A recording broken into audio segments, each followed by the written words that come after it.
अब दोस्तों आपको पता ही होगा कि हमारे डिफेंस मिनिस्टर श्री राजनाथ जी बहुत ही जल्द यूएस दौरे पर जाने वाले हैं और वहां कई सारी डील्स को किया जाएगा। और ऐसे में बताया ये भी जा रहा है कि जो इंजन डील जो कि सबसे महत्वपूर्ण भारत के लिए होने वाली है उसके ऊपर तेजी से काम किया जाएगा। और आपको पता ही है कि कुछ दिन पहले से तेजस मार्क 1 एयरक्राफ्ट के इंजनों को लेकर कई सारे इश्यूज चल रहे हैं और अब रिपोर्ट्स में ये दावा किया जा रहा है कि इन इश्यूज को सॉल्व करने के लिए हमारे डिफेंस मिनिस्टर यूएस के साथ एक बड़ी बात करेंगे और इन इंजनों को लेकर बात वहां पर उठाई जाएगी। अब दोस्तों एक तरफ जहां पर F404 इंजन है को लेकर सप्लाई में इशू है, तो वहीं दूसरी तरफ रिपोर्ट्स के अंदर ये दावा किया जा रहा है कि तेजस मार्क 2 के अंदर इस्तेमाल होने वाले F414 इंजनों को लेकर भी बहुत ही जल्द भारत और अमेरिका के बीच में एक मेजर डील के ऊपर हस्ताक्षर किया जा सकता है, जिसमें भारत को 80% तक टेक्नोलॉजी शेयर की जाएगी और भारत के अंदर ही इंजन को डेवलप किया जाएगा।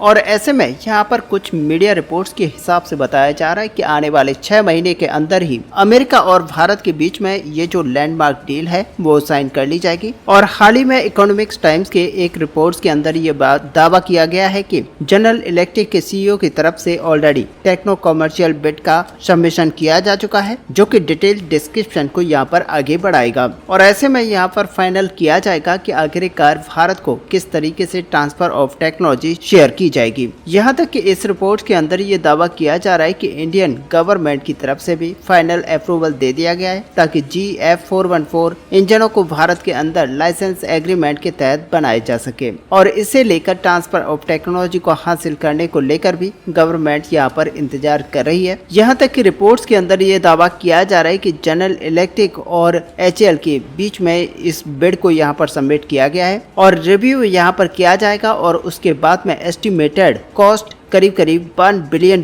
तक होगी, जिसमें भारत को 80% तक ट्रांसफर ऑफ टेक्नोलॉजी शेयर की जाएगी। हालांकि दोस्तों अभी भी कई तरीके के डिस्कशन यहाँ पर बाकी हैं और दावा यहाँ पर किया जा रहा है कि इस साल के अंत तक इस डील को फाइनलाइज कर लिया जाएगा और यहाँ पर प्रॉपर हस्ताक्षर से पहले कुछ और भी डिस्कशन को किया जाएगा और उसी डिस्कशन के दरमियान 80% टेक्नोलॉजी को किस तरीके से कौन कौन सी टेक्नोलॉजी को यहाँ पर शेयर किया जाएगा ये भी अपडेट आएगा। और दोस्तों फिलहाल गवर्नमेंट की तरफ से फाइनली भारतीय कंपनी हिंदुस्तान एरोनॉटिक्स के रूप में एक बड़ी कंपनी का चुनाव यहां पर किया गया है। और आपकी जानकारी के लिए ये बता दें कि हिंदुस्तान एरोनॉटिक्स लिमिटेड F414 इंजनों को भारत के अंदर ही निर्माण करने के लिए बेंगलोर के अंदर जमीन को ले चुका है, जहां पर कि इन इंजनों की फैसिलिटी को सेटअप किया जाएगा ताकि इंजनों के प्रोडक्शन के काम को डील के ऊपर हस्ताक्षर होते ही स्टार्ट कर लिया जाए। हालांकि दोस्तों डील के हस्ताक्षर होने के बाद ये बताया जा रहा है कि कम से कम 2 साल का समय लगेगा ताकि इस फैसिलिटी को सही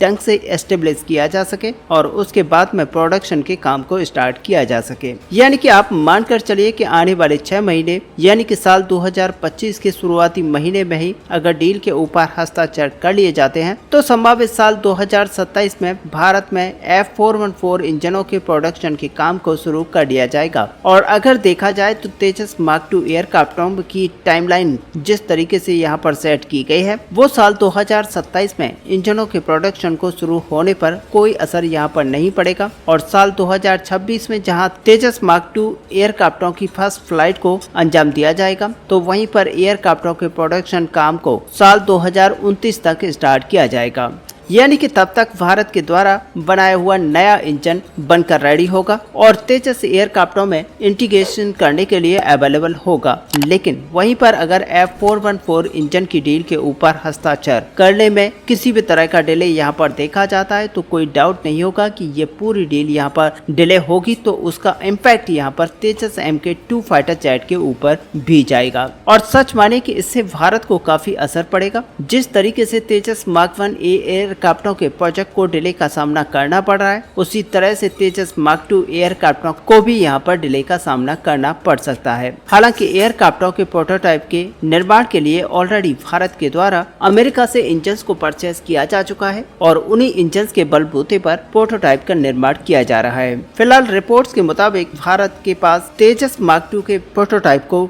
तैयार किया जा रहा है जो कि अलग अलग तरीके की टेस्टिंग से यहाँ पर गुजरेंगे, जिनमें ग्राउंड टेस्टिंग, से शुरू करते हुए एयर भर्ती टेस्ट और साथ ही हथियार और सेंसरों के टेस्ट भी यहाँ पर किए जाएंगे। फिलहाल दोस्तों यहाँ पर जिस F414 इंजनों की डील की बात यहाँ पर की जा रही है और अमेरिका के बीच में ये जो बातचीत चल रही है वो भारत के लिए काफी महत्वपूर्ण है, क्योंकि इन इंजनों का उपयोग कम से कम 2 एयरक्राफ्टों के अंदर किया जाएगा, ये कंफर्म है। लेकिन मीडिया रिपोर्ट्स के अंदर ये दावा किया जा रहा है कि भारत के अंदर F414 इंजनों का इस्तेमाल करके कम से कम 120 तेजस मार्क II एयरक्राफ्ट और 2 स्क्वाड्रन यानी कि 40 AMCA फाइटर जेट्स को निर्माण किया जाएगा। जबकि वहीं पर संभावनाएं ये भी बताई जा रही है कि इन्हीं इंजनों का इस्तेमाल करते हुए भारत के द्वारा twin engine tank fighter jet के प्रोटोटाइप को भी बनाकर निर्माण किया जाएगा और पहले बैच के 45 एयरक्राफ्टों में भी इसी इंजन का उपयोग किया जाए। और दोस्तों इस हिसाब से अगर देखा जाए तो 120 तेजस मार्क II एयरक्राफ्टों में कम से कम 120 इंजनों का उपयोग किया जाएगा, जबकि 40 AMCA मार्क I और 5 प्रोटोटाइप को देखा जाए तो 90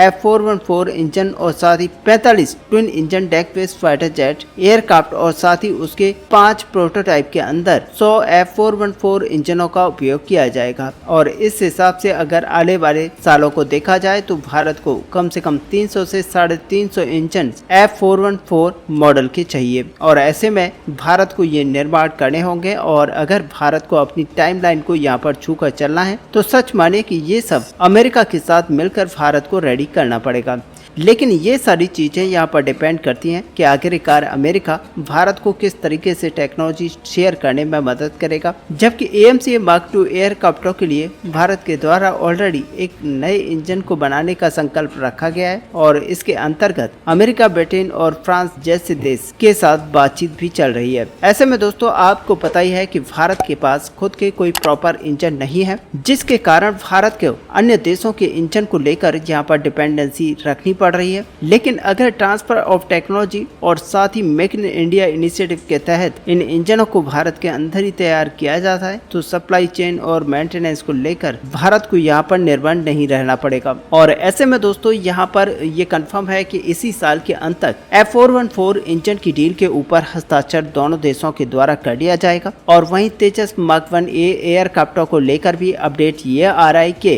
भारत के द्वारा और 4 साल तक मार्क I एयरक्राफ्टों के प्रोडक्शन लाइन को कंटिन्यू रखा जाएगा। दोस्तों आप सभी को पता होगा कि 73 तेजस मार्क I और 10 Tejas mark I twin seater aircraft के इंजनों का ऑर्डर यहां पर प्लेस करने के बाद में इंडियन एयरफोर्स अब 97 एयरक्राफ्टों को खरीदने को लेकर प्लान बना रही है। और मीडिया रिपोर्ट्स को अगर देखा जाए तो इस प्लान के तहत हिंदुस्तान एरोनॉटिक्स लिमिटेड और 4 साल तक अपनी प्रोडक्शन यूनिट को एक्सटेंड करेगी। और ये इसलिए किया जा रहा है जिससे कि इंडियन एयरफोर्स की इस रिक्वायरमेंट को कंप्लीट किया जा सके। और एक अच्छा खबर यह है कि 97 एयरक्राफ्टों को प्रोड्यूस करने को लेकर 4 साल का जो एक्सटेंशन की बात यहां पर की जा रही है उसका सिंपल मतलब यह है कि हर साल करीब करीब 24 से 25 एयरक्राफ्टों को बनाया जाएगा। और ऐसे में भारतीय वायुसेना को अंदर कम से कम 25 से 30 एयरक्राफ्टों की डिलीवरी हर साल दी जाएगी।